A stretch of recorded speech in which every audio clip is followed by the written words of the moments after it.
اور شاہ یہودا اکسیہ کے بیٹے یوآس کے 23ویں برس سے یاہو کا بیٹا یہوآخز سامریہ میں اسرائیل پر سلطنت کرنے لگا، اور اس نے 17 برس سلطنت کی، اور اس نے خداوند کی نظر میں بدی کی اور نبات کے بیٹے یروبام کے گناہوں کی پیروی کی، جن سے اس نے بنی اسرائیل سے گناہ کرایا۔ اس نے ان سے کنارہ نہ کیا، اور خداوند کا غصہ بنی اسرائیل پر بھڑکا، اور اس نے ان کو بار بار شاہ ارام احزائیل اور احزائیل کے بیٹے بن ہدد کے قابو میں کر دیا۔ اور یہوآس خداوند کے حضور گڑ گڑایا، اور خداوند نے اس کی سنی، کیونکہ اس نے اسرائیل کی مظلومی کو دیکھا کہ ارام کا بادشاہ ان پر کیسا ظلم کرتا ہے۔ اور خداوند نے بنی اسرائیل کو ایک نجات دینے والا عنایت کیا، سو وہ ارامیوں کے ہاتھ سے نکل گئے، اور بنی اسرائیل پہلے کی طرح اپنے ڈیروں میں رہنے لگے۔ تو بھی انہوں نے یروبام کے گھرانے کے گناہوں سے، جن سے اس نے بنی اسرائیل سے گناہ کرایا، کنارہ کشی نہ کی، بلکہ انہی پر چلتے رہے، اور جزیرت بھی سامریہ میں رہی۔ اور اس نے یہوآس کے لیے لوگوں میں سے صرف 50 سوار اور 10 رتھ اور 10,000 پیادے چھوڑے، اس لیے کہ ارام کے بادشاہ نے ان کو تباہ کر ڈالا اور روند روند کر خاک کی مانند کر دیا۔ اور یہوآس کے باقی کام اور سب کچھ جو اس نے کیا، اور اس کی قوت، سو کیا وہ اسرائیل کے بادشاہوں کی تواریخ کی کتاب میں قلم بند نہیں؟ اور یہوآخز اپنے باپ دادا کے ساتھ سو گیا، اور انہوں نے اسے سامریہ میں دفن کیا، اور اس کا بیٹا یوآس اس کی جگہ بادشاہ ہوا۔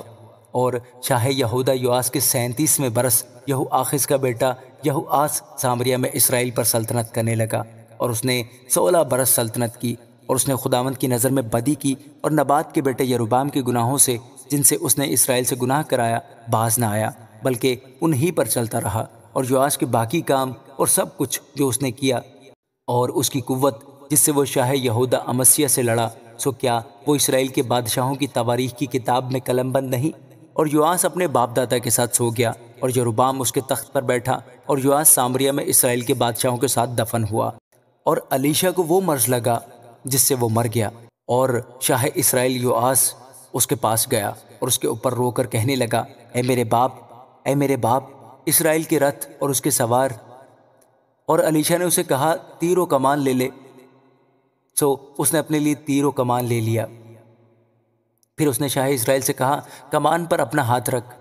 سو اس نے اپنا ہاتھ اس پر رکھا، اور الیشا نے بادشاہ کے ہاتھوں پر اپنے ہاتھ رکھے، اور کہا، مشرق کی طرف کی کھڑکی کھول۔ سو اس نے اسے کھولا۔ تب الیشا نے کہا، تیر چلا۔ سو اس نے چلایا۔ تب وہ کہنے لگا، یہ فتح کا تیر خداوند کا، یعنی ارام پر فتح پانے کا تیر ہے، کیونکہ تو افیک میں ارامیوں کو مارے گا یہاں تک کہ ان کو نابود کر دے گا۔ پھر اس نے کہا، تیروں کو لے۔ سو اس نے ان کو لیا۔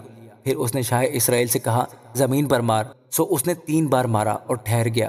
تب مرد خدا اس پر غصہ ہوا اور کہنے لگا کہ تجھے 5 یا 6 بار مارنا چاہیے تھا، تب تو ارامیوں کو اتنا مارتا کہ ان کو نابود کر دیتا، پر اب تو ارامیوں کو فقط 3 بار مارے گا۔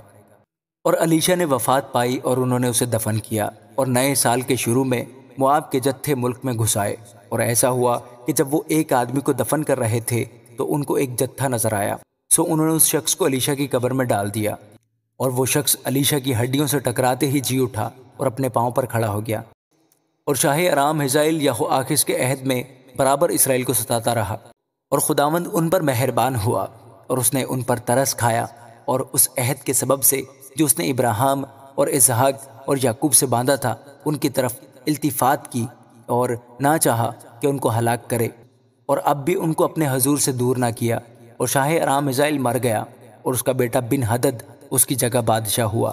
اور یہوآخز کے بیٹے یہوآس نے حزائیل کے بیٹے بن ہدد کے ہاتھ سے وہ شہر چھین لیے جو اس نے اس کے باپ یہوآخز کے ہاتھ سے جنگ کر کے لے لیے تھے۔